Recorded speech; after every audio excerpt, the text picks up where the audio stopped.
Hi friends, இப்போ பார்த்தீங்கன்னா IPL match அடுத்த எலிமினேட்டர் சன்ரைசர்ஸ் ஹைதராபாத்துக்கும் ராஜஸ்தான் ராயல்ஸுக்கும் நாளைக்கு நம்ம சென்னை கிரவுண்டில் நடக்குது. இந்த மேட்சோடைய ஃபுல் அனாலிசிஸ், பிளேயர் எந்த மாதிரியான ஆப்ஷன்ஸ்க்கு வருவாங்க, எந்த பிளேயர்ஸுக்கு வந்து ஜிஎல்ல வர்றதுக்கான வாய்ப்புகள், யாரை பிக் பண்ணலாம், சிவிசி ஆப்ஷன் யாருக்கு இருக்குது அப்படிங்கிறது முழுசாக சொல்லியிருக்கிறோம். வீடியோவை வந்து ஸ்கிப் பண்ணாமல் ஃபுல்லாக பாருங்கள். உங்களுக்கு பிடிச்சிருந்துச்சுன்னா டெலிகிராமில் ஜாயின் பண்ணுங்கள், வீடியோவை சப்ஸ்கிரைப் பண்ணிவிட்டு பாருங்கள். இப்போ பார்த்தீங்கன்னா இந்த பிச்சோடைய ரிப்போர்ட் வந்து மேக்ஸிமம் வந்து 2 பிச்சு வந்து உண்டு. இதில் பேட்டினுக்கு சப்போர்ட் பண்ணுற மாதிரி ஒன்று இருக்கும். அடுத்து பார்த்தீங்கன்னா அது பவுலினுக்கு வந்து ஸ்லோ டவுன் ஆகும் விக்கெட்டு. இன்னொன்று பார்த்தீங்கன்னா ரெண்டுமே பார்த்தீங்கன்னா ஸ்லோ டவுன் ஆகிற மாதிரியான பிச்சு கண்டிஷன் வந்து இந்த மேட்ச்சில் இருக்கும். ஃபர்ஸ்ட் இன்னிங்ஸில் ப்ளே பண்ணதில் 137 மேட்சஸ் மொத்தமாக ப்ளே பண்ணதில் 71ம், செகண்டு வின் பண்ணவங்க 64 மேட்சும் வின் பண்ணியிருக்கிறாங்க. பிலோ ஸ்கோர் 150 பார்த்தீங்கன்னா 52 டைம்ஸ் வந்திருக்கு. அந்த ஸ்லோ டவுன் ஆகும்போது ரெண்டு பக்கமும் இன்னிங்ஸுமே ஸ்லோ டவுன் ஆகும். விக்கெட்ஸ் வந்து பவர் பிளேலேயே வர வாய்ப்பு இருக்கு. ஆவரேஜ் ஸ்கோர் பார்த்தீங்கன்னா 170 வரைக்கும் பண்ணியிருக்காங்க. ஹை ஸ்கோர் வந்து 246 பண்ணியிருக்காங்க. லோ ஸ்கோர் வந்து 70. இதில் நடந்த கொஞ்சம் ரீசெண்ட் மேட்சஸ் பார்த்தீங்கன்னா சிஎஸ்கே பிபிகேஎஸ் மேட்சஸ்ல ஃபர்ஸ்ட் பார்த்தீங்கன்னா 162 அடிச்சிருக்காங்க. அதை பஞ்சாப் சேஸ் பண்ணிட்டாங்க. அதுக்கப்புறம் சிஎஸ்கே 210 அடிச்சுமே எல்எஸ்ஜி வந்து பின்னாடி சேஸ் பண்ணியிருக்காங்க. அதுலயும் பார்த்தீங்கன்னா ஃபாஸ்ட் விக்கெட் நிறைய எடுத்திருக்காங்க. அடுத்து சிஎஸ்கே 200 அடிக்கும் போது எஸ்ஆர்ஹெச்சுக்கு அந்த இதுதான் கண்டிஷன். இது ஃபர்ஸ்ட் இன்னிங்ஸ்க்கு நல்ல பேட்டிங் சப்போர்ட் ஆகும். செகண்ட் பாத்தீங்கன்னா ரொம்ப ஸ்லோ டவுன் ஆகிக்கிறோம். அதே மாதிரி நடக்க நிறைய வாய்ப்பு இருக்கு. ராஜஸ்தான் மேட்ச்லயும் பாத்தீங்கன்னா ஃபர்ஸ்ட் இன்னிங்ஸ் வந்து கொஞ்சம் ரொம்ப ஸ்லோ டவுன் ஆகிதான் அந்த பால் வந்து பாத்தீங்கன்னா பேட்டுக்கே வராம இருந்தது, அடிக்க கஷ்டப்பட்டாங்க. ஸோ ரெண்டு பக்கமே இருந்தது. சிஎஸ்கேக்கும் அதே கண்டிஷன்ல தான் இருந்தது. ஸோ ஒன்னு அந்த மாதிரி நடக்கும். இல்ல ஃபர்ஸ்ட் இன்னிங்ஸ் பேட்டிங் நல்லா இருக்கும், செகண்ட் இன்னிங்ஸ் பாத்தீங்கன்னா கொஞ்சம் ஸ்லோ டவுன் ஆகும். ஆனா ஃபர்ஸ்ட் இன்னிங்ஸ்ல அவங்க வந்து ஒரு 160 170 வரை தான் ஸ்கோர் பண்ணிருக்காங்க அப்படின்னா செகண்ட் இன்னிங்ஸ் வந்து ஈஸியா சேஸ் பண்ணிடுறாங்க. மாதிரி லாஸ்டா நடந்த மேட்சஸ்ல பாத்தீங்கன்னா ஸ்பின்னர்ஸ் 13 விக்கெட்ஸும் ஃபாஸ்ட் பவுலர்ஸ் 37 விக்கெட்ஸும் எடுத்திருக்காங்க. ஸ்பின்னர்ஸ் ஃபர்ஸ்ட் இன்னிங்ஸ்ல 8ம் செகண்ட் இன்னிங்ஸ்ல 5 விக்கெட்ஸும் எடுத்திருக்காங்க. ஃபேஸ் பவுலர்ஸ் பாத்தீங்கன்னா ஃபர்ஸ்ட் இன்னிங்ஸ்ல 18ம் செகண்ட் இன்னிங்ஸ்ல 19ம் மேக்ஸிமம் சேமா எடுத்திருக்காங்க. ஹெட் டு ஹெட் பாத்தீங்கன்னா மேக்ஸிமம் ரெண்டு டீமும் வந்து பாத்தீங்கன்னா ஈக்குவலா தான் இருக்கிறாங்க. இவங்க 19ல இவங்க 9ம் இவங்க 10ம் வின் பண்ணியிருக்காங்க. அதே மாதிரி பாத்தீங்கன்னா கிரவுண்ட் வென்யூலையும் பாத்தீங்கன்னா ரெண்டு மேட்சுமே லாஸ் வந்து ஆகதான் வந்து செஞ்சிருக்கிறாங்க. ரெண்டு பேருமே பாத்தீங்கன்னா 10 மேட்சஸ் விளையாண்டதுல 8 மேட்சஸ் லாஸ் ஆயிருக்காங்க எஸ்ஆர்ஹெச். இவங்க பாத்தீங்கன்னா 7 மேட்சஸ் லாஸ் ஆயிருக்காங்க. வின்னிங் ரேஷியோ ரொம்ப ரெண்டு டீமுக்குமே கம்மியா தான் இருந்திருக்கு. ராஜஸ்தான் ராயல் பாத்தீங்கன்னா ரெண்டு மேட்சுமே பேட்டிங் ஃபர்ஸ்ட் பண்ணி தான் வின் பண்ணிருக்காங்க. சேசின் பண்றப்போ அவங்க வந்து லாஸும் ஆயிருக்காங்க. பேட்டிங் ஃபர்ஸ்ட் பண்ணும்போது கூட இப்ப சிஎஸ்கே மேட்ச்ல ஒரு மேட்ச் வந்து லாஸ் ஆயிருக்காங்க. ஆனா வின் ஆனது பாத்தீங்கன்னா மேக்ஸிமம் ஃபர்ஸ்ட் பேட்டிங்ல தான் வின் பண்ணிருக்காங்க. எஸ்ஆர்ஹெச் பாத்தீங்கன்னா பேட்டிங் ஃபர்ஸ்ட்ல வின் பண்ணதே கிடையாது. சேசிங்ல மட்டும் ஒரு மேட்ச் வின் பண்ணிருக்காங்க. மேக்ஸிமம் பாத்தீங்கன்னா ஆர்ஆரோட பிளேயிங் 11 வந்து மேக்ஸிமம் மாத்த மாட்டாங்க. வேணும்னா பவுலிங் எஸ்ஆர்ஹெச் இப்போ ஸ்ட்ராங்கா இருக்கிறாங்க பேட்டிங்ல அப்படிங்கிறதுனால வேணா மேபி அவங்க அந்த பர்கரை வந்து எப்படி யூஸ் பண்ணுவாங்கன்னா, இப்போ ராஜஸ்தான் ராயல் வந்து ஃபர்ஸ்ட் பேட்டிங் முடிக்கும் போது அதிகமா விக்கெட் இழக்காம நல்ல ஒரு ஸ்கோர் செட் பண்ணிட்டாங்கன்னா ஹிட்மேரை வந்து அவங்க வந்து பண்ண மாட்டாங்க, இம்பாக்ட் பிளேயரா எடுக்க மாட்டாங்க. பர்கரை வந்து இம்பாக்ட் பிளேயரா எடுத்துட்டு வந்துருவாங்க. இப்போ பேட்டிங்ல வந்து அவங்களுக்கு வாய்ப்பு குறைஞ்சா மட்டும்தான் அவங்க வந்து ஹிட்மேரை வந்து இம்பாக்டா. எஸ்ஆர்ஹெச் பொறுத்தவரை கண்டிப்பா இந்த மேட்ச் அவங்க வந்து மார்க்கம் வந்து ஃபிட்டா இருந்தாருன்னா அவரை கொண்டு வரவே செய்வாங்க. ஏன்னா இந்த மேட்ச்ல அவங்க ஏற்கனவே விக்கெட் ஸ்லோ டவுன் ஆகி விக்கெட் நிறைய விழுறப்போ அவங்க ரொம்ப ஸ்ட்ரகிள் பண்ணாங்க. ஆனா இந்த இதுல வந்து பாத்தீங்கன்னா நிறைய பிளேயர்ஸுக்கு, மெயினான பிளேயர்ஸுக்கு இந்த பிச் அவங்களுக்கு செட் ஆக மாட்டேக்கு. அது ஒரு காரணம். ரெண்டாவது அந்த மாதிரி இதுல மார்க்கம் வந்து கொஞ்சம் ஸ்லோ பண்ணி விளையாண்டு கொடுப்பாரு. ஸோ அந்த மார்க்கம் வந்து இந்த மேட்ச் வந்தா அவர் வந்து ஒரு நல்ல ஒரு பிக்கா எஸ்ஆர்ஹெச்சுக்கு இருப்பாரு. இப்போ நம்ம எஸ்ஆர்ஹெச்சுக்கு ஆர்ஆர் மேட்சுக்கு முன்னாடி நேற்று நடந்த ஆர்சிபி மேட்சோ ஆர்ஆரோடைய ட்ரீம் டீம் எப்படி அமைஞ்சிருக்கு அப்படிங்கிறத ஒரு சின்ன ப்ரிவியூ மாதிரி பார்க்கலாம். எல்லாத்துக்குமே பார்த்தீங்கன்னா ஒரு பேட்டர்ன் தான் ஃபர்ஸ்ட் முக்கியம். அதை கண்டுபிடிச்சிட்டாலே அந்த பிளேயர்ஸை வந்து நம்ம அதுக்குள்ள ஆப்டாக கொண்டு வரலாம். அதுக்கு தான் நம்ம டீம் வந்து கொஞ்சம் டிஃப்ரெண்ட் இதில் போடும் போது அந்த பேட்டர்ன் வந்து அமையும். இப்போ இந்த மேட்ச்சில் பார்த்தீங்கன்னா நம்ம ஃபஸ்ட்டு சொல்லியிருந்தோம், ராஜஸ்தான் ஆர்சிபியை விட ராஜஸ்தான் ராயல்ஸுக்கு நீங்கள் டீம் எடுங்க, அந்த டீம் தான் வின் ஆகிற மாதிரியான கண்டிஷனில் இருக்குது. ரெண்டாவது அது வின் பண்ணாதான் பாயிண்ட்ஸ் நம்மளுக்கு கூட கிடக்கும். அதே மாதிரி நிறைய நம்ம ரேங்க் கூட வரும் அப்படின்னு சொல்லியிருந்தேன். அது மாதிரி ராஜஸ்தான் ராயல்ஸ் வின் பண்ணியிருந்தாங்க. பிளே ஆஃபுக்கு முன்னாடி ஜெயிச்சுட்டு இருக்கிற டீம் லாஸ் ஆகும். அதுக்கப்புறம் பார்த்தீங்கன்னா லாஸ் ஆகிட்டு இருக்கிற டீம் ஜெயிச்சிருவாங்க, இந்த மாதிரியான கண்டிஷன் சொல்லியிருந்தேன். அப்புறம் பேட்டிங் இல்லைனா பவுலிங், இந்த ரெண்டு டீமுக்கும் தான் மேட்ச் மாதிரியான இருக்கு. பவுலிங்ல டாமினேட் பண்ற டீமு இந்த மேட்சை வின் பண்ணிடுவாங்க. இல்லை பேட்டிங்கில் டாமினேட் பண்ணும்போது அந்த டீம் வின் ஆயிடுவாங்கும் போது, பவுலிங்கில் பார்த்தீங்கன்னா அஸ்வின் சொல்லியிருந்தோம், அவரும் ஆவேஷ் கானும் டாமினேட் பண்ணிட்டாங்க. ஸோ அவங்க டீம் வந்து டாமினேட் பண்ணுற பட்சத்தில் இவங்க டீமால் பெரிய அளவுக்கு பெர்ஃபார்மன்ஸ் பண்ண முடியல. ஸோ நான் சொல்லியிருந்தேன் ஜெய்ஸ்வால் வந்து பெரிய அளவுக்கு சிவிசி வரைக்கும் வருவார், அது உறுதி அப்படின்னு சொல்லியிருந்தேன். அவர் விசி அளவுக்கு வந்துட்டார். அதே மாதிரி தினேஷ் கார்த்திக் வந்து ஆர்சிபி லாஸ் ஆகிற மேட்ச்சில் மட்டும் எடுத்தால் போதும், இல்லைனா அவரை எடுக்க வேண்டாம்னு சொல்லியிருந்தேன். கரெக்டாக அவர் வந்திருந்தார். அதே கண்டிஷன் தான் இந்த லாம்ரா இருக்கும் சொல்லியிருந்தேன். இப்போ பட்டிடார் விராட் கோலி வந்து ட்ரீம் டீம் அளவுக்கு வாய்ப்பு இருக்குது, இல்லைனா ஃப்ளாப் ஆயிடுவார் அப்படின்னு சொல்லியிருந்தேன். ஒரு ட்ரீம் டீம் அளவுக்கு வந்துட்டார். அதே மாதிரி கண்டிஷன் தான் பட்டிடார். ஃபர்ஸ்ட் பேட்டிங் பிடிச்சாருன்னா அவர் பண்ண வாய்ப்பு இருக்குது, செகண்ட் பேட்டிங் பிடிச்சா விட்டுறலான்னு சொல்லியிருந்தேன், வந்துட்டார். இப்போ இந்த போவல் ஹிட்மேரில் மேக்ஸிமம் ஹிட்மேர் தான் வந்திருப்பார். ஆனால் ஹிட்மேருக்கு என்ன விஷயம்னா அவர் ஃபீல்டிங்கில் இல்லை. ஸோ 4 கேட்ச் போவல் பிடிச்சிட்டாரு. அதுக்கப்புறம் பார்த்தீங்கன்னா அவர் கம்மியான ரன் அடித்தா உடனே இவர் தான் வந்துட்டார், இல்லைனா ஹிட்மேர் வந்திருப்பார். ஸோ அதே மாதிரி பராக் இந்த மேட்ச்சில் வர நிறைய வாய்ப்பு இருக்குது அப்படின்னு சொல்லியிருந்தோம், அவரும் வந்துட்டார். அதே மாதிரி சிராஜை நான் லாஸ்ட்லையும் சொல்லியிருந்தேன், இதுலேயும் சொல்லியிருந்தேன், இவர் ட்ரீம் டீம் ஆனால் வந்துருவார் அப்படின்னு சொல்லியிருந்தோம். அப்புறம் கேமரான் கிரீன் வந்து ஆர்சிபி லாஸ் ஆனால் கூட அவர் வர்றதுக்கு நிறைய வாய்ப்பு இருக்குது அப்படின்னு சொல்லியிருந்தோம்.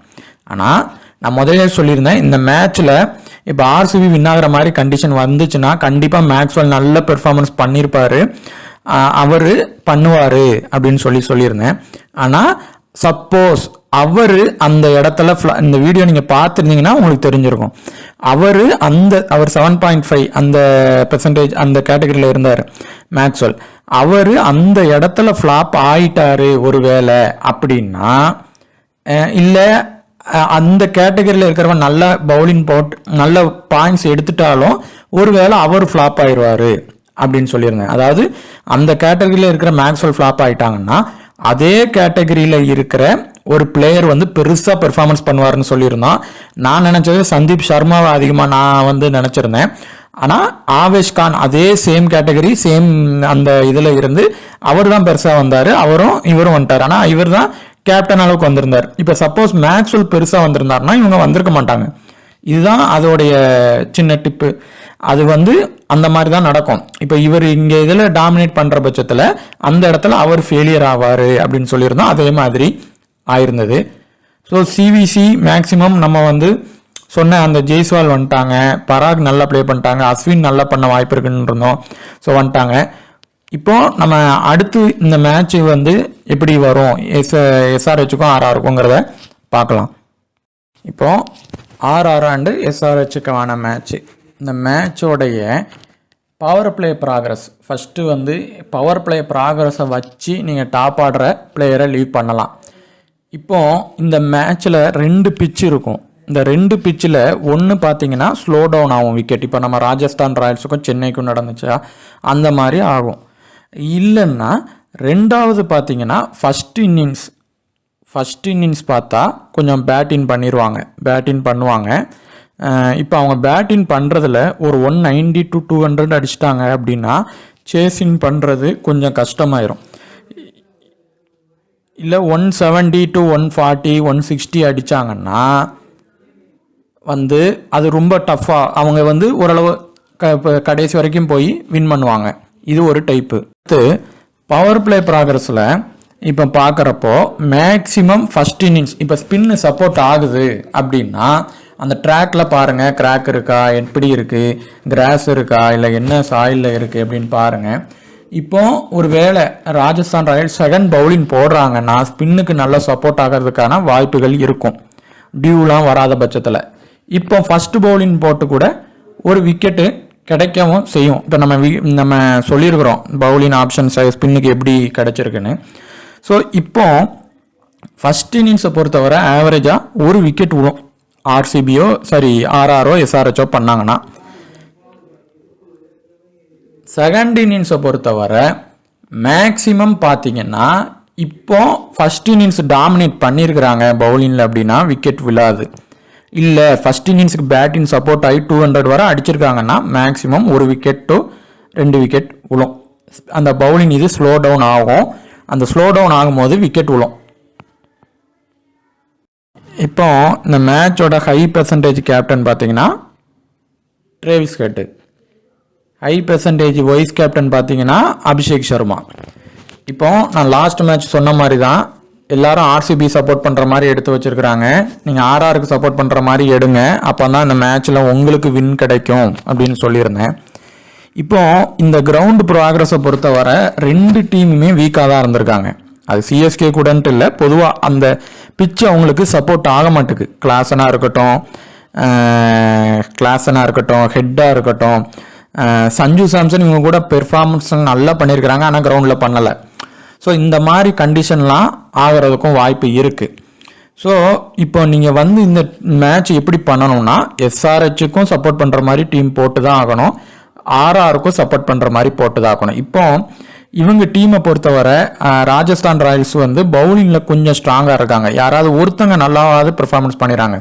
இப்போ அபிஷேக் போல்ட்டு பண்ணலை அப்படின்னா அடுத்து வந்து பார்த்தீங்கன்னா சந்தீப் சர்மா பண்ணுறாரு. சந்தீப் சர்மா பண்ணலை அப்படின்னா ஆவேஷ் கான் பண்ணிடுறாரு. ஆவேஷ் கான் பண்ணலை அப்படின்னா சகால் பண்ணுறாரு, இல்லை சகாலும் அஸ்வினும் பண்ணிடுறாங்க. ஆனால் எஸ்ஆர்ஹெச்சுக்கு பொறுத்தவரை ஒரு குறிப்பிட்ட ஒரு சில பிளேயர் புவனேஸ்வர் குமார், நட்ராஜன் இவங்க பண்ணாமல் விட்டாங்கன்னா வேற யாராலையும் அந்த பவுலிங் அந்த அளவுக்கு அவங்களால பெருசாக பேக்கப் பண்ண முடியல. லாஸ்ட்டாக நடந்த மேட்ச்சில் கூட கடைசி இதில் போய் தான் ஒரு ரன் வித்தியாசத்தில் அவங்க ஜெயிச்சிட்டாங்க. ஸோ அந்த மாதிரி நடக்கவும் வாய்ப்பு இருக்கும். அதனால் பேட்டிங் இவங்க எஸ்ஆர்ஹெச்சில் பேட்டிங் பயங்கர ஸ்ட்ராங்காக தான் இருக்காங்க. இந்த மேட்சை பொறுத்தவரை மார்க்கத்தை வந்து கண்டிப்பாக கொண்டு வருவாங்க. இப்போ இந்த பிச்சு ஸ்லோ டவுன் ஆகுதுன்னா லாஸ்ட் டைம் இவங்க பேட்டிங் வந்து கம்மியாக போச்சு. ஸோ இவங்களால டிஃபெண்ட் பண்ண முடியல. இந்த மேட்ச் வந்து மார்க்கத்தை உள்ளே கொண்டு வர வாய்ப்பு இருக்குது. இப்போ ஹை பெர்சன்டேஜ் கேப்டன் எப்படி வரும் அப்படின்னு அதை பார்ப்போம். ஹை பெர்சன்டேஜ் கேப்டனும் ஹை பெர்சன்டேஜ் வைஸ் கேப்டனும் பார்த்தீங்கன்னா வந்து பேட்டிங்கில் இருக்குது. ஃபர்ஸ்ட் கண்டிஷன் பேட்டிங்கில் இருக்குது. ரெண்டாவது ஹை பெர்சன்டேஜ் ஆனால் 75 to 100 இருக்குது. 75 to 100 இந்த கேட்டகரியிலையும் இருக்குது. இப்படி இருக்கிற பட்சத்தில் எப்படி வரும்னா பேட்டிங்கில் இருக்கிறதுனால பேட்டிங்கில் ஒரு சிவிசி கண்டிப்பாக வரும். அதுவும் அந்த 75 to 100 ஒன்று வரும். இன்னொன்று பார்த்தீங்கன்னா ஒரு ஆல்ரவுண்டரோ இல்லை விக்கெட் கீப்பருக்கோ போகிறதுக்கு ஒரு வாய்ப்பு இருக்குது. இது ஒரு கண்டிஷன். ரெண்டாவது கண்டிஷன் பார்த்தீங்கன்னா பேட்ஸ்மேன் கேட்டகரிக்கே வராது. எப்படி போகும்னா விக்கெட் கீப்பருக்கும் ஆல்ரவுண்டர் இல்லைன்னா பவுலர் இந்த மாதிரி போவோம். இது ரெண்டாவது கண்டிஷன். இப்போ இதில் எப்படி போவோம் அப்படிங்க பார்க்கும்போது ஹை பெர்சன்டேஜான 75 to 100 கண்டிப்பாக ஒரு சிவிசியோ கண்டிப்பாக வரும். அடுத்து பார்த்தீங்கன்னா 50 to 75 இல்லை 50 to 75 இல்லை 25 to 50 இல்லை லோ பெர்சன்டேஜில் இன்னொன்று மாறும். அப்படி இல்லைன்னா என்ன மாதிரி ஆகும்னா உங்களுக்கு இது புரியலன்னா இன்னொரு ரிவைண்ட் பண்ணி பாருங்க. அந்த மாதிரி தான் மாறும். அப்படி இல்லைன்னா 75 to 100 இந்த கேட்டகரியிலேயே வராமல் அடுத்த கேட்டகரியான 50 to 75 இல்லை 25 to 75 அப்படி மாறி போயிடும். இதுதான் கேப்டன்ஷிப் ஆனது வரும். அந்த இதில் ஃபர்ஸ்ட் இன்னிங்ஸுக்கு இப்போ லைனப் வந்த பிறகு யாருக்கு வாய்ப்பு இருக்குன்னு பாருங்கள். ஃபர்ஸ்ட் இன்னிங்ஸில் யாருக்கு வாய்ப்பு இருக்குது? சாம்சன் பண்ணுறாரு, சகல் பண்ணுறாரா, அவருக்கு வாய்ப்பு இருக்கா? ட்ரேவிஸ் ஹெட்டுக்கு வாய்ப்பு இருக்குது. இப்போ ட்ரேவிஸ் ஹெட்டும் நல்ல பெர்ஃபார்மன்ஸ் பண்ணி சகாலும் நல்ல பெர்ஃபார்மன்ஸ் அதே இன்னிங்ஸில் பண்ணுவாங்களான்னா சில டவுட்டுகள் பண்ணுறதுக்கான வாய்ப்புகள் கம்மி. ஸோ அந்த மாதிரி நீங்கள் பிளேயரை வந்து வீக்னஸ் படி அந்த மேட்சப்ஸுக்கு இவங்க செட் ஆக மாட்டாங்க அப்படின்லாம் நம்ம சொல்லுவோம். அதை வச்சு நீங்கள் இது பண்ணிடலாம். இப்போ இந்த ஹை பெர்சன்டேஜ் கேப்டனில் வைஸ் கேப்டனில் இப்போ வர இருக்கிறதுல எப்படி இருக்குன்னா இதில் 1-2 பேர் உள்ளே வருவாங்க. ஆனால் சிவிசி பார்த்தா வேற ஆளுக்கு போயிருக்கும். இப்போ சப்போஸ் ஹெட்டும் அபிஷேக் சர்மாவும் உள்ளே வருவாங்க, ஆனால் சிவிசி பார்த்தீங்கன்னா வேற ஒருத்தருக்கு போயிடும். இது ஒரு கண்டிஷன். அப்படி இதில் மேபி ஹெட்டு ஃபெயிலியர் ஆகலாம், இல்லை அபிஷேக் சர்மா ஃபெயிலியர் ஆகலாம். அப்படி ஃபெயிலியர் ஆகும்போது மேபி யாராவது ஹெட்டு கூட சிவிசியாக வரலாம், மேபி அபிஷேக் சர்மாவோ வரலாம். இப்போ இருக்கிற பெர்சன்டேஜ் வர பார்க்கும்போது எந்த கேட்டகரியில் இருக்குன்னா இப்போ வந்து ஒரு சின்ன கான்செப்ட் தான். இப்போ ஹெட்டு இல்லைன்னா அபிஷேக் சர்மாவில் ஒருத்தங்க ஃபெயிலியர் ஆகிறாங்க, இல்லை 2 பேருமே ஆகிறாங்க அப்படிங்கிற மாதிரி கண்டிஷன் மாறுது, அப்படி இருக்குன்னா இல்லை யாராவது ஒருத்தங்க ஆறாங்கன்னா அந்த எஸ்ஆர்ஹெச் டீமானது வின் ஆகிறது கஷ்டம். ஆர்ஆர் தான் வின் ஆகும்.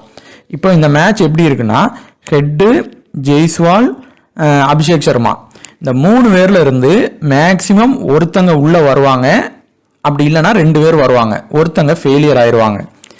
இது நீங்கள் எப்படி எடுக்கலாம்னா ராஜஸ்தான் ராயல் வின் ஆகிற மாதிரியான கண்டிஷன் வச்சு போகிறப்போ நீங்கள் ஜெய்ஸ்வாலை எடுத்து ட்ரை பண்ணி பாருங்கள். அதில் 2 பேர் மட்டும் எடுக்கணும். இப்போ ஹெட்டு எடுத்தீங்கன்னா ஹெட்டு ஜெய்ஸ்வால் எடுக்கணும், அபிஷேக் சர்மாவை விட்டுறணும். அப்புறம் அபிஷேக் சர்மா ஜெய்ஸ்வால் எடுத்தீங்கன்னா ஹெட்டை விடணும். இந்த 3 பேரும் ட்ரீம் டீம் வருவாங்க அப்படின்னா வரமாட்டாங்க. யாராவது 2 பேர் ஃபெயில் ஆகலாம், இல்லை ஒருத்தங்க தான் வருவாங்க, 2 பேருமே ஃபெயிலியர் ஆகலாம். நல்லா கேட்டுங்க, ஹெட்டு, ஜெய்ஸ்வால், அபிஷேக் சர்மாலர் 2 பேர் வருவாங்க, ஒருத்தங்க ஃபெயிலியர் ஆவாங்க, இல்லை 2 பேருமே ஃபெயிலியர் ஆகிட்டு யாராவது ஒருத்தங்க மட்டும் வருவாங்க. அந்த வின் ஆகிற டீம்ல இருந்து தான் அந்த ஒருத்தங்களும் வருவாங்க. இப்போ சப்போஸ் ராஜஸ்தான் ராயல் வின் ஆகுதுன்னா அந்த இடத்துல ஜெய்ஸ்வால் உறுதியாக உள்ள வர 100% வாய்ப்பு இருக்குது. அதை நீங்கள் நேற்று மேட்ச் பார்த்துருந்தீங்கன்னா அதை வச்சு தெரியும். சரி, இப்போ இவருக்கு வீக்னஸ் நான் சொல்லிடுறேன். மெயின் நேம் ட்ரெண்ட் போல்ட் தான். அந்த லெஃப்ட் ஆர்ம் பவுலிங்கில் அந்த இன்ஸ்விங்கில் கொஞ்சம் வீக்காக இருக்கார். சப்போஸ் ஸ்லோவாக விளையாண்டு பண்ணிக்கிடலாம் அப்படின்னு பண்ணார்னா இவர் இருப்பார். இல்லைன்னா ஃப்ளாப் ஆகிறதுக்கு கூட ஒரு வாய்ப்பு இருக்குது. ட்ரெண்ட் போல்ட் கிட்ட இருக்குது, சகால் கிட்ட இருக்குது, அதே மாதிரி பார்த்தீங்கன்னா ஆவேஷ் கான் கிட்ட இருக்குது. அப்படி ஆவேஷ் கான் ஸ்டார்டிங்கில் பண்ண மாட்டார், அப்படி இல்லை சந்தீப் சர்மா பண்ணுறாருன்னா அவர்கிட்ட ஃப்ளாப் ஆக ஒரு வாய்ப்பு இருக்குது. ஏன்னா இவங்களில் யாருமே இந்த கிரவுண்டை பொறுத்தவரை ரெக்கார்டு வைக்கல. ஆனால் சஞ்சு சாம்சனை பொறுத்தவரை ஹெட் டு ஹெட் ரெக்கார்டு அருமையாக வச்சிருக்காரு இவங்களோட. ஸோ அவர் இந்த மேட்சை பொறுத்தவரை நல்ல ஒரு சேஃப் பிக்காக ஃபர்ஸ்ட் இருப்பார் இந்த மேட்சை பொறுத்தவரை. அப்புறம் கிளாஸன் பொறுத்தவரை நீங்கள் ஃபர்ஸ்ட் இன்னிங்ஸே ட்ரை பண்ணுங்க. செகண்ட் இன்னிங்ஸ் ஒருவேளை அவர் வராரு, இந்த சென்னை பிச்சுக்கு வராரு அப்படின்னா, ஒருவேளை உங்களுக்கு ரிஸ்க் எடுக்கணும் அப்படின்னு நீங்கள் நினச்சிங்கன்னா கிளாஸனை கூட விட்டுட்டு சஞ்சு சாம்சனை மட்டும் இந்த டீமில் வச்சு ட்ரை பண்ணுங்க. ஒருவேளை இப்போ எஸ்ஆர்ஹெச் லாஸ் ஆகும், டாப் ஆர்டர்லாம் இதாக ஃபெயிலியர் ஆயிடுவாங்க, அப்போ அந்த இடத்துல கிளாஸனை அடிப்பாருன்னு நினச்சிங்கன்னா மட்டும் நீங்கள் எடுங்க. அதுவும் ஃபர்ஸ்ட் இன்னிங்ஸ் தான் இவர் நல்லா பண்ண வாய்ப்பு இருக்குது. இப்போ சகால் நம்ம லாஸ்ட் மேட்ச் நான் சொல்லியிருந்தேன். ஆனால் சகாலுக்கு பார்த்தீங்கன்னா லாஸ்ட் மேட்ச்சில் 2 கேட்ச் மிஸ் பண்ணாங்க விக்கெட் இதில். ஸோ அவர் பால் அதுக்கு அடுத்து அடிக்க ஆரம்பிச்சிட்டாங்க. இப்போ 2 விக்கெட் அந்த இடத்துல மிஸ் ஆயிடுச்சு. ஸோ இப்போ அவர் 2 விக்கெட் பிடிச்சிருந்தாங்கன்னா கண்டிப்பாக அவர் பெரிய அளவுக்கு ட்ரீம் டீம் வந்திருப்பார். கண்டிப்பாக வந்திருப்பார். ஆனால் 1 விக்கெட்டோட போயிடுச்சு. ஸோ அது மேட்சுக்கு மேட்ச் நடக்கும். ஆனால் இந்த டீமோட leading wicket taker of Rajasthan royal யார் பார்த்தீங்கன்னா சகால் தான். நீங்கள் செகண்ட் இன்னிங்ஸ் பண்ணார்னா சிவிசி கொடுத்து எடுங்க, ஃபர்ஸ்ட் இன்னிங்ஸ் பண்ணால் ட்ரீம் டீம் ஒரு சாதாரணமாக பிளேயரில் எடுங்க. ஸோ இந்த கேட்டகரியிலேருந்து 2 to 3 பேர் உறுதியாக வருவாங்க. நான் பெர்சன்டேஜ் வைஸ் பார்க்கும்போது யார் வருவாங்கன்னு நான் டெலிகிராமில் லாஸ்ட்டில் சொல்கிறேன். இப்போ இந்த மேட்சை பொறுத்தவரை கண்டிப்பாக ஒரு லெஃப்ட் ஹேண்ட் பவுலர் நல்ல பெர்ஃபார்மன்ஸ் பண்ணுவாங்க. அட்லீஸ்ட் ட்ரீம் டீம் அளவுக்காவது பண்ணுவாங்க. அது மேபி நட்ராஜன் வரலாம், இல்லை ட்ரெண்ட் போல்ட் வரலாம். இந்த 2 பேரும் ஒரே கேட்டகரியில் தான் இருக்காங்க. பெர்சன்டேஜஸ் வேணால் கொஞ்சம் மேரி ஆகலாம், இல்லை ஒரே இதில் இருப்பாங்க. அப்போ இந்த 2 பேரில் ஒருத்தங்க ஆனால் கண்டிப்பாக பண்ணிடுவாங்க இந்த மேட்சை பொறுத்தவரை. ஏன்னா லாஸ்ட் மேட்ச் நம்ம ட்ரெண்ட் போல்ட் எதிர்பார்த்தோம் பண்ணலை. இது கிட்டத்தட்ட ஹோம் கிரவுண்டு தான் நம்ம நட்ராஜனுக்கு. ஸோ நட்ராஜன் கூட பண்ணலாம். அதனால லெஃப்ட் ஹேண்டர் பவுலர் கண்டிப்பாக பண்ணுவாங்க. அதே மாதிரி இந்த கேட்டகரியில் பராக் இவங்க கூட நல்லாவே தான் பண்ணியிருக்காரு. பராக் நல்லா பண்ணியிருக்கிறாங்க. அதே மாதிரி பார்த்தீங்கன்னா ஜெய்ஸ்வாலுக்கு ஒரே ஒரு த்ரெட்டு தாங்க, அந்த நட்ராஜன் கிட்ட தான். இந்த நட்ராஜன் கிட்ட அவர் ஸ்லோவாக விளையாண்டாரு. இப்போ லாஸ்ட் மேட்ச் மாதிரி வேஸ்ட்டாக சில மேட்ச் சுற்ற ஆரம்பித்தார். அப்படிலாம் சுற்றாமல் கொஞ்சம் பொறுமையாக விளையாண்டாருன்னா இவரும் நல்லா ப்ளே பண்ண இந்த மேட்ச் ஒரு வாய்ப்பு இருக்குது. ஓரளவாவது ட்ரீம் டீமோட வாய்ப்பு இருக்குது. அப்படி இல்லைன்னா நட்ராஜன் பாலில் அவுட் ஆயிடுவார். இதுதான் இவரோட கண்டிஷன். இப்போ இந்த இதில் இருந்து இப்போ ஹெட்டு ஃபெயிலியர் ஆறாரு அப்படின்னு இருந்தால் அந்த அபிஷேக் சர்மா கூட உள்ளே வரலாம். அபிஷேக் சர்மாவும் ஜெய்ஸ்வாலும் உள்ளே வருவாங்க. அப்படி அபிஷேக் சர்மா ஃபெயிலியர் ஆகிறாருன்னா ஹெட்டு ஜெய்ஸ்வாலும் வருவாங்க. இல்லை லாஸ்ட் மேட்ச் மாதிரி 2 பேருமே ஃபெயிலியர் ஆனால் கண்டிப்பாக இந்த இடத்துல ஜெய்ஸ்வால் வந்துருவாங்க. இதுதான் கண்டிஷன். அது ஆர்ஆர் வின் ஆகிற மாதிரியான கண்டிஷன் வர்றப்போ ஜெய்ஸ்வால் உள்ளே வந்தே தீர்வார். அதுக்கடுத்து பராக் ஃபர்ஸ்ட் இன்னிங்ஸ் இந்த பிச்சில் நல்லா பண்ணுறாரு. ஸோ அந்த மாதிரினா கூட நீங்கள் அவரை ட்ரை பண்ணலாம். செகண்ட் இன்னிங்ஸ் அவர் வந்து ஓரளவு ஸ்லோவாக தான் ப்ளே பண்ணுறாரு. ஸோ அந்த மாதிரி நீங்கள் எடுத்துக்கலாம். பேட் கமின்ஸ் நடராஜனை ஃபர்ஸ்ட் பவுலிங் ட்ரை பண்ணி பாருங்கள். அடுத்து ரவிச்சந்திர அஸ்வினுக்கு இது ஹோம் கிரவுண்டு தான். ஆனால் ரவிச்சந்திர அஸ்வினை விட இந்த மேட்ச்சில் புவனேஸ்வர் குமாருக்கு நிறைய வாய்ப்பு இருக்குது. நீங்கள் ஹோம் கிரவுண்ட் பிளேயரை எடுக்க வேண்டாம்னு நான் சொல்லலை. கண்டிப்பாக ராஜஸ்தான் வின் ஆகிற டீமில் எடுங்க. ஆனால் எஸ்ஆர்ஹெச் வின் ஆகிற மாதிரியான டீமில் கண்டிப்பாக புவனேஸ்வர் குமாரை தான் எடுக்கணும். ஏன் அப்படின்னா இவர் லீடிங் விக்கெட் டேக்கராக இருக்காரு. பிளேயர் இடையே த்ரெட் இருக்குது. யாருக்குலாம் பார்த்தீங்கன்னா சஞ்சு சாம்சன் இவர் பால்ல அவுட் ஆகலை, புவனேஸ்வர் குமார் பால்ல மெதுவாக விளாண்டாரு, இல்லை அவர் ஸ்பெல் முடிஞ்சு வராருன்னா புவனேஸ்வர் குமார் பால்ல அவுட் ஆகலைன்னா சஞ்சு சாம்சன் சிவிசி அளவுக்கு கண்டிப்பாக பெர்ஃபார்மன்ஸ் பண்ணுவார். ஸோ அதுதான் புவனேஸ்வர் குமாருக்கு பார்த்தீங்கன்னா ஜெய்ஸ்வால் கிட்ட ஒரு சின்ன த்ரெட் இருக்குது. அதே மாதிரி பார்த்தீங்கன்னா பராக் கூட கொஞ்சம் அந்த இன்ஸ்விங்கில் கொஞ்சம் லைட்டாக வீக்னஸ் இருக்கார். ஸோ இந்த கேட்டகரியில் இருந்து 2 to 3 பேர் வருவாங்க. இந்த கேட்டகரியில இருந்து 2 பேர் உறுதியாக வருவாங்க. நம்ம சொன்ன மாதிரி தான். இப்போ திருப்பதி வந்து இவங்க கூட ஒரு 50 ரன்ஸ்க்கு மேலே அடிச்சிருக்காரு. இந்த கிரவுண்டில் அதை அடிச்சிருக்காரு. ஸோ இவரை நீங்கள் ட்ரை பண்ணி பாருங்க. லோ பிக்கில் இருப்பார், நல்ல வாய்ப்பு இருக்கு. இதே தான் நான் லாஸ்ட் டைம் சொன்ன மாதிரி தான். சந்தீப் சர்மா ஏகானில் ஒருத்தங்க உள்ள வருவாங்க. ட்ரீம் டீம் இந்த கேட்டகரியிலேருந்து வருவாங்க. இந்த மேட்ச் வந்து மார்க்கம் உள்ள வருவாங்க. ஏன்னா வரணும், வந்தால் தான் எஸ்ஆர்ஹெச் வின்னாக வாய்ப்பு இருக்கு. ஏன்னா விக்கெட் ஸ்லோ டவுன் ஆகுது அப்படின்னா அந்த இடத்துல மார்க்கம் தான் நல்ல பிளே பண்ணுவார். அவங்களுக்கு பார்த்தீங்கன்னா யார்கிட்ட த்ரெட் இருக்கு அப்படின்னு பார்த்தீங்கன்னா பெரிய அளவுக்கு கிடையாது. அந்த சகால் கிட்ட மட்டும்தான், மற்றபடி இவர் பிளே பண்ணிடுவார். ஸோ மார்க்கம் வந்தால் நிதிஷ் ரெட்டியை விட நீங்கள் மார்க்கம் எடுக்கிறதே இந்த கேட்டகரியில இருந்து பெட்டர். போவல் இல்லைனா ஹிட்மேயரில் நீங்கள் ஒருத்தங்களை எடுத்தால் போதும். ஹிட்மேரை செகண்ட் இன்னிங்ஸ் எடுங்க, போவலை ஃபர்ஸ்ட் இன்னிங்ஸ் ட்ரை பண்ணி பாருங்கள். இவர் வந்து ஒரு ட்ரம்ப் பிக் மாதிரி தான். இவர் அடித்தா ஒன்று பெருசாக அடிப்பலாம், இல்லை ஃப்ளாப் ஆயிடுவார். ஹிட் ஆர் ஃப்ளாப் கண்டிஷன் அந்த மாதிரி தான் இருக்காரு. அந்த மாதிரி நீங்கள் ரொட்டேட் பண்ணி பாருங்கள். இப்போ இந்த இதில் இருந்து மேக்சிமம் ஒருத்தங்களாவது வருவாங்க. இந்த கேட்டகரியில் ஒருத்தங்க வருவாங்க, இல்லை யாருமே வராமல் கூட போயிடலாம். இப்போ இந்த கேட்டகரியில் பொறுத்தவரை ஒரு வேளை இப்போ அந்த சமாத் இப்போ டாப் ஆர்டர் ஃபெயிலியர் ஆகிறாங்க, ஆர்ஆர் வின் ஆயிரும் அப்படின்னு நினச்சிங்கன்னா இந்த 2 பேர்ல இருந்து ஒருத்தங்களை ட்ரை பண்ணுங்க. இந்த 2 பேர்ல இருந்து தான் வர வாய்ப்பு இருக்கு. இவர் வந்து எப்படி வருவார் அப்படின்னா ராஜஸ்தான் ராயல் லாஸ் ஆகிற மாதிரி கண்டிஷன் நீங்க டீம் உருவாக்குறீங்க, சன்ரைசர்ஸ்க்கு ஃபேவரா உருவாக்குறீங்கன்னா இவரை ட்ரை பண்ணி பாருங்க. இல்லைன்னா இவரை நீங்க எடுக்கவே வேண்டாம். இவரை ஃபர்ஸ்ட் இன்னிங்ஸ் கிளாஸனை வந்து ஃபர்ஸ்ட் இன்னிங்ஸ்க்கு சிவிசி ட்ரை பண்ணி பாருங்க. ஹெட்டையும் அதே மாதிரி பண்ணி பாருங்க. ஹெட் வந்து ஹிட் ஆர் ஃபிளாப் கண்டிஷன்ல தான் இருக்காரு. லாஸ்ட் மேட்ச் சொன்ன மாதிரி சாம்சன் வந்து இன்னிவை பொறுத்தவரை 2 டீமுமே லாஸ் ஆகி பேட்டிங் வந்து பார்த்தீங்கன்னா கம்மியாக தான் இருந்திருக்காங்க. ஸோ ஹெட் டு ஹெட் வச்சு பார்க்குறப்போ சஞ்சு சாம்சனை ஃபர்ஸ்ட்டு இன்னிங்ஸ் ட்ரை பண்ணி பாருங்க. இவங்களோட நல்லா ப்ளே பண்ணியிருக்காரு. செகண்ட் இன்னிங்ஸும் ஓரளவு நல்லா பண்ணியிருக்காரு. ஆனால் ஃபர்ஸ்ட் இன்னிங்ஸ் பண்ணும்போது நல்லா பண்ணியிருக்காரு. அதே மாதிரி பராக் வந்து பார்க்குறப்போ செகண்ட் இன்னிங்ஸ் நல்லா பண்ணியிருக்காரு. ஸோ அந்த மாதிரி நீங்கள் ரொட்டேட் பண்ணி சிவிசி ட்ரை பண்ணி பாருங்கள். சகால் செகண்ட் இன்னிங்ஸ் பவுலிங் போடுறாருன்னா ஒரு சிவிசி கொடுத்து ட்ரை பண்ணி பாருங்கள். சென்னை பிச்சு ஸ்பின்னுக்கு சப்போர்ட் ஆகும். ஸோ அந்த மாதிரி கண்டிஷனில் வச்சு பாருங்கள். இப்போ நம்ம லாஸ்ட் அந்த மேக்ஸ்வெலுக்கு சொன்ன அந்த கேட்டகரியில் தான் இவர் இப்போ நிதிஷ் ரெட்டிங்கிறவர் இருக்கிறாரு. இந்த நிதிஷ் ரெட்டிங்கிறவர் இப்போ 5% இந்த கேட்டகரியில் இருக்கிறப்போ இவர் இப்போ லோவில் தான் இருக்காரு. இதே மாதிரி இன்னொருத்தங்க 7.5ல ஒருத்தங்க லோவில் இருப்பாங்க. இப்போ இவர் நல்லா அடித்து ஒன்று உள்ளே வருவார். சப்போஸ் இவர் ஃபெயிலியர் ஆறாருன்னா அதே கேட்டகரி இல்லை 7 இப்போ 7.5 இல்லை 7ல் அதே கேட்டகரியில் உள்ள ஒரு லோ பெர்சன்டேஜ் யாருக்கு ஆப்பர்ச்சுனிட்டி இருக்குது, 4 ஓவர் போடுவாங்க இவர், இல்லை பேட்டிங்க்கு டாப் ஆர்டர் வருவாங்க, இந்த மாதிரி கேட்டகரியில் இப்போ இவர் இருப்பார், இவர் டாப் ஆர்டர் வருவார். ஸோ இந்த இதில் இவர் ஃபெயிலியர் ஆகிற பட்சத்தில் அவங்க பெருசாக ப்ளே பண்ணுவாங்க. நம்ம லாஸ்ட்டாக சொன்ன மாதிரி தான். இப்போ இவர் ஃபெயிலியர் ஆகிறாருன்னா இவர் இங்கே 2 பேர் இப்போ இதில் லாஸ்ட் ப்ளே பண்ணிட்டார் இவர். ஸோ இவர் கூட பண்ணலாம், இல்லை இவர் பண்ணலாம். அந்த கேட்டகரியில் அடுத்து பார்க்குறப்போ இன்னொருத்தங்க பெருசாக ப்ளே பண்ணுவாங்க. இல்லை இவர் ட்ரீம் டீம் அளவுக்காவது வந்துட்டாரு அப்படின்னா இவங்களோட ப்ளே இது குறையும். ஒரு ட்ரீம் டீம் அளவுக்கு வர மாதிரி தான் இருக்கும். மார்க்கம் வந்தால் ஃபர்ஸ்ட் இன்னிங்ஸில் வேணா ஒரு சிவிசி கொடுத்து பாருங்க.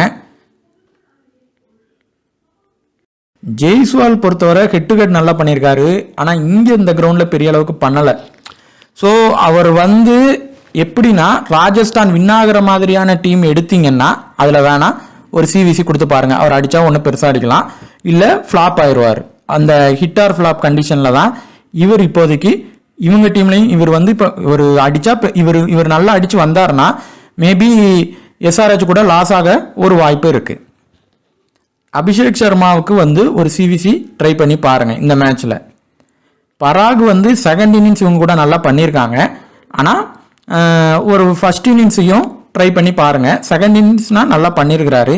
ஸோ சிவிசி ட்ரை பண்ணி பாருங்கள். நட்ராஜன் போல்ட்டில் கண்டிப்பாக இந்த மேட்ச்சில் ஒருத்தங்களுக்கு சிவிசி ட்ரை பண்ணுங்கள். நட்ராஜனுக்கு பண்ணுங்கள், அவர் ஹோம் கிரவுண்ட் பிளேயரு, பண்ண வாய்ப்பு இருக்குது. அஸ்வினை கண்டிப்பாக ராஜஸ்தான் வின் ஆகிற டீமில் ட்ரீம் டீமில் ட்ரை பண்ணுங்கள். 50% கீழே கண்டிப்பாக 4 to 5 எடுத்து ஜிஎலுக்கு கொண்டு போங்க. எஸ்எலுக்கு போகிறப்போ ஒவ்வொரு அந்த category wicket keeper, all-rounder, batsman இதில் ஒரு டிஃபரன்ஷியல் பிக்கை நான் லாஸ்ட் டைம் நானும் டெலிகிராமில் சொல்லுவேன். அப்படி இல்லைனாலும் இதுலேயே நான் சொல்லியிருப்பேன், ஃபர்ஸ்ட் இன்னிங்ஸ் இவர் வருவார், செகண்ட் இன்னிங்ஸ் இவர் வருவார். அந்த கேட்டகரி வைஸ் ஒரு டிஃபரன்ஷியல் பிக்கை எடுத்துட்டு நீங்கள் எஸ்எல் ப்ளே பண்ணுங்கள், கண்டிப்பாக வின் பண்ணலாம். உங்களுக்கு இந்த வீடியோ பிடிச்சிருந்துச்சுன்னா மறக்காமல் சப்ஸ்கிரைப் பண்ணுங்கள்.